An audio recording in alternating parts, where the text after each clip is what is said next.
손발톱 무좀이 심해지면 생활이 정말 불편해지죠. 발톱이 두꺼워지고 변색되고 심지어 갈라지거나 떨어져 나가기도 합니다. 이 정도로 진행된 상태라면 이제 바르는 약만으로는 충분한 효과를 보기 어렵습니다. 그동안 열심히 바르는 약을 써봤지만 변화가 없거나 오히려 더 심해졌다면 지금부터 제가 말씀드릴 먹는약이나 레이저 치료 같은 다른 방법들을 적극적으로 고민해 볼 때입니다. 대부분의 분들이 손발톱 무좀 초기에 약국에서 구입한 바르는 약부터 시작하시는데요. 사실 초기 증상일 때는 바르는 약만으로도 어느 정도 해결이 가능합니다. 하지만 발톱의 절반 이상이 감염되어 있거나 각질이 두꺼워 바르는 약의 침투가 어려운 경우라면 더 이상 외용제로는 기대만큼의 효과를 얻기 어렵습니다. 이럴 땐 반드시 다른 치료 방법을 병행해서 접근해야 합니다. 그럼 지금부터 바르는 약으로 해결하기 힘든 손발톱 무좀을 위한 치료 방법들에 대해 구체적으로 안내해 드릴게요. 먼저 먹는 무좀약은 바르는 약과 달리 혈류를 타고 발톱의 깊숙한 곳까지 도달할 수 있습니다. 특히 발톱이 많이 두꺼워졌거나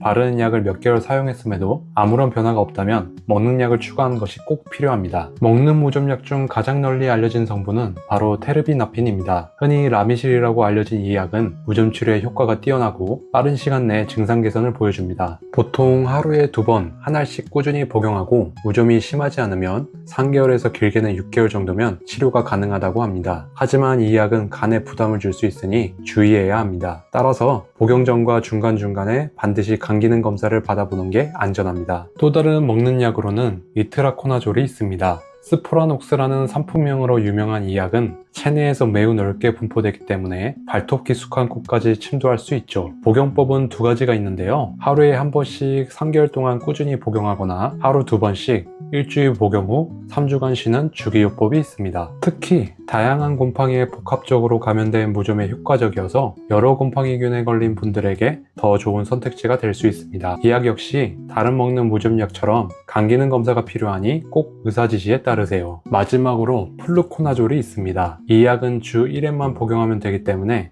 다른 먹는 무좀약에 비해 편리성이 높아 실제 병원에서도 자주 처방됩니다. 또한 간독성 문제에서도 다른 약보다 비교적 안전하다는 장점이 있어 꾸준히 복용해야 하는 분들께 더 적합하죠. 하지만 이 약 역시 반드시 간 기능 검사를 병행해서 사용해야 안전하다는 점 잊지 마세요. 약을 먹는 게 부담스러운 분들, 특히 간질환이 있거나 임신 중이신 분들에게는 레이저 치료가 효과적인 대안이 될 수 있습니다. 레이저 치료는 크게 2가지 방식으로 나눌 수 있습니다. 먼저 열 레이저는 발톱 아래 깊숙이 자리 잡은 곰팡이를 열로 직접 파괴하는 방식입니다. 이 방식은 치료 시간이 짧고 대체로 월 1회 정도만 진행하면 되어서 바쁜 분들도 큰 부담 없이 받을 수 있습니다. 다만 시술 중에 약간의 따끔함이나 뜨거운 느낌이 들 수 있지만 대부분의 분들이 무리 없이 참을 만한 수준이라고 합니다. 핀포인트 레이저 같은 제품들이 여기에 속합니다. 2번째 방식은 비열 레이저, 즉 광선 레이저라고 불리는 방법입니다. 이 방식은 빛을 이용해서 곰팡이균을 제거하는 원리로 작동해요. 통증이 거의 없다는 게 가장 큰 장점이고 시술 횟수는 열 레이저에 비해 더 자주 필요합니다. 보통 일주일에 한 번 이상 지속적으로 시술해야 하고 오니코 레이저와 같은 제품이 이 치료법의 대표적인 예입니다.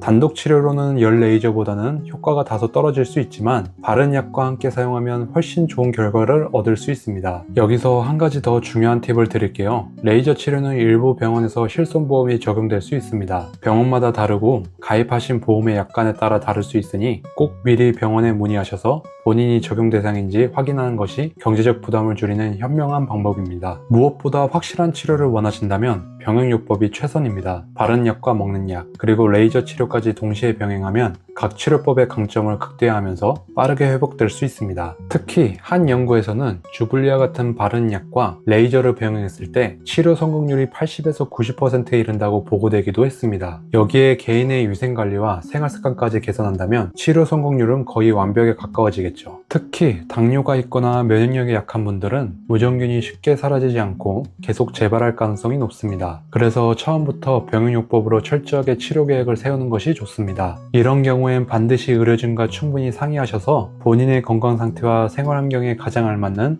맞춤형 치료법을 선택하시길 추천합니다. 오늘 내용을 정리하면 바른 약만으로 해결되지 않을 만큼 손발톱 무좀이 심할 때는 먹는 약이나 레이저 치료를 적극적으로 고려하는 것이 필요합니다. 그리고 가장 효과적인 방법은 이 모든 걸 함께 활용하는 병행요법이라는 사실도 기억해주세요. 오늘 영상이 손발톱 무좀으로 고민하고 있는 여러분께 확실한 해결책을 드릴 수 있는 좋은 정보였기를 바랍니다. 부종관리에 대한 궁금한 점이 있다면 언제든지 댓글로 남겨주세요. 다음 영상에서는 재발 방지를 위한 생활 속 시처팁과 관리법까지 정리해서 돌아오겠습니다. 오늘 영상이 도움이 되셨다면 좋아요, 구독, 알림 설정 부탁드립니다. 감사합니다.